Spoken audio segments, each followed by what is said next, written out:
Hey there. Thought you'd share the story about how we renovated our laundry room, and this was the one side of our basement that was unfinished when we moved in. The other side was already finished with drywall, electrical, and everything, so we just had to tie in. We wanted to have something that was a little more modern, bright, clean, obviously, but our big goal was to put in a second toilet because this house only has one. Okay, so as you can see here, there's the old drain in the floor behind me and some old plumbing, and so obviously you can see this is in dire need of updating.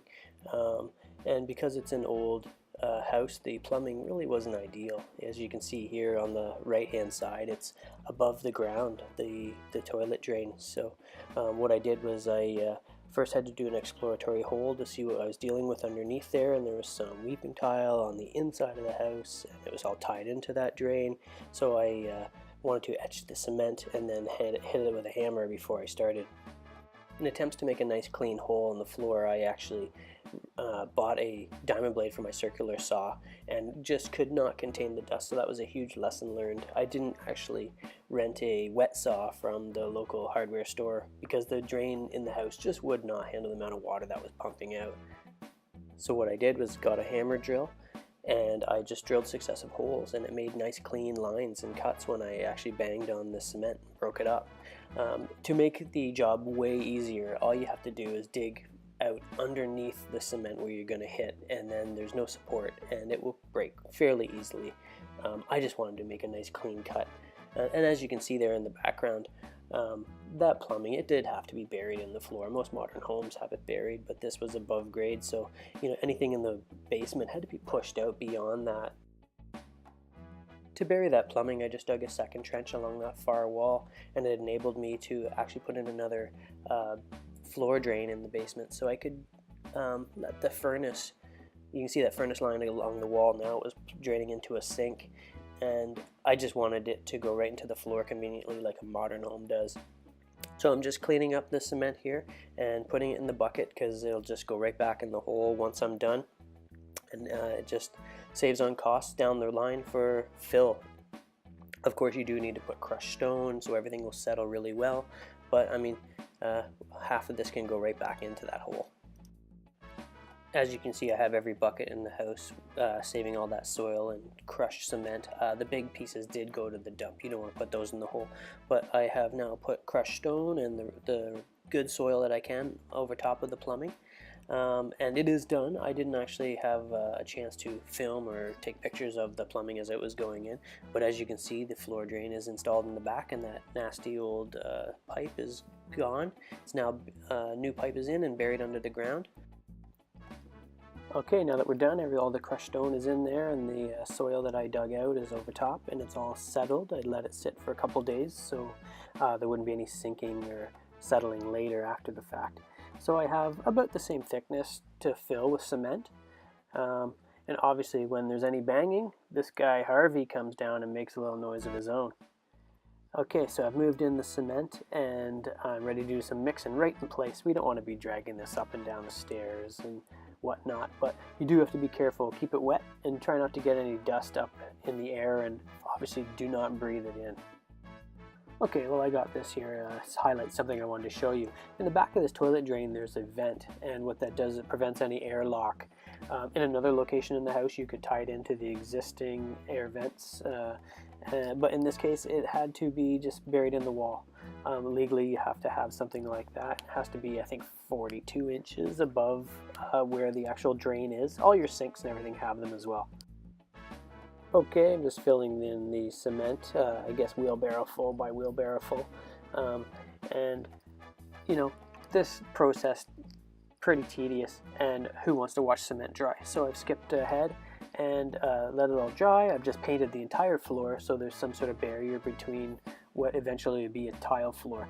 And I put up the metal studs, and using them wasn't as bad as I had thought. There's a bit of a learning curve as you go, but not that bad.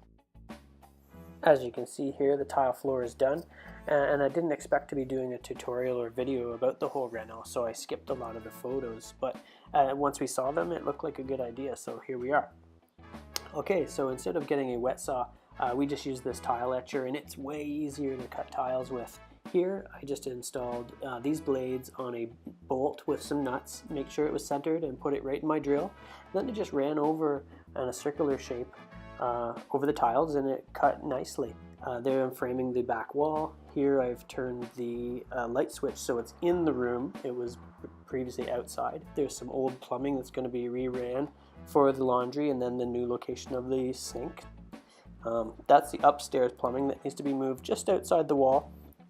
Oh, there you can see the stack from the toilet. It's now within the wall, and what I'm holding there is the plumbing for the toilet. Okay, planning out my day with my morning coffee, all the cuts and drywall sheets that I'm going to need. As you can see in the top left is the existing ductwork, and in any basement you're going to have to deal with that. I basically boxed it in and I screwed some nice clean laminated wood so I could access that at any time if I needed. And here are just some simple shots of puttying.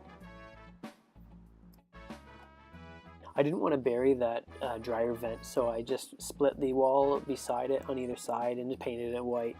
We still have to use this as our laundry room, so the laundry two machines stay functional the entire time. As you can see here, I kept that plumbing, that janky look there. It's all going to be redone, and I can do that easily. You know, PVC plumbing is a breeze.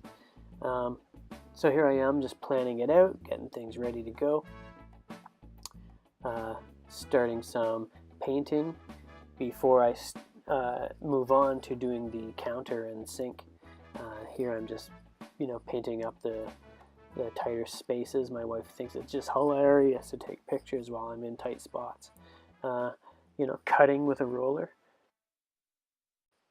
Wherever you can, save yourself some time. Do some cutting with a roller instead of a fine brush. Daisy Duke shot.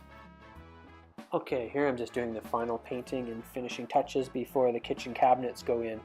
I'm installing repurposed kitchen cabinets from my in-laws' house. They got a new kitchen, and I thought, hey, let's put their old one in our basement and give ourselves some countertop space and a nice double sink.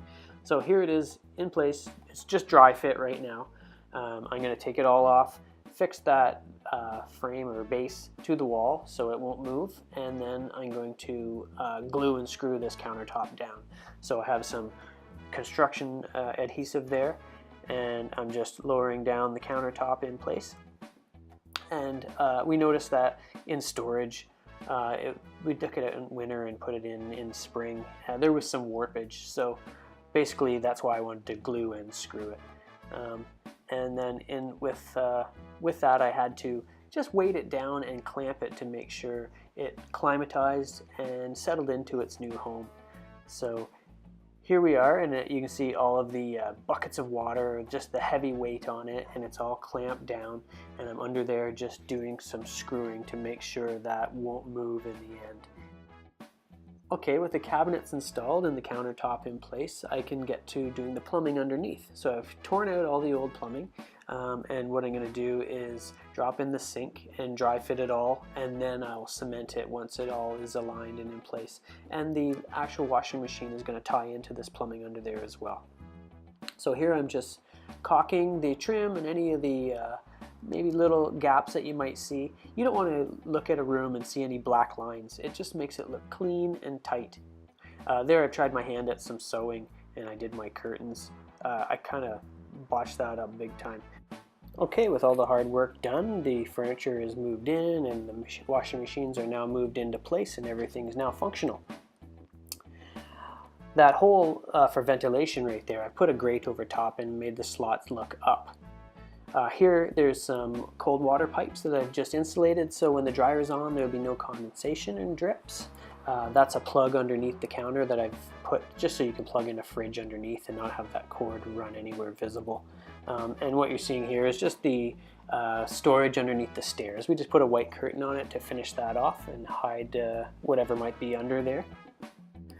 Well, that wraps up our laundry room reno. I humbly learned a lot of lessons along the way. Just in documenting it, I hope it helped other people out there as well and motivates you to get out there and do your DIY project.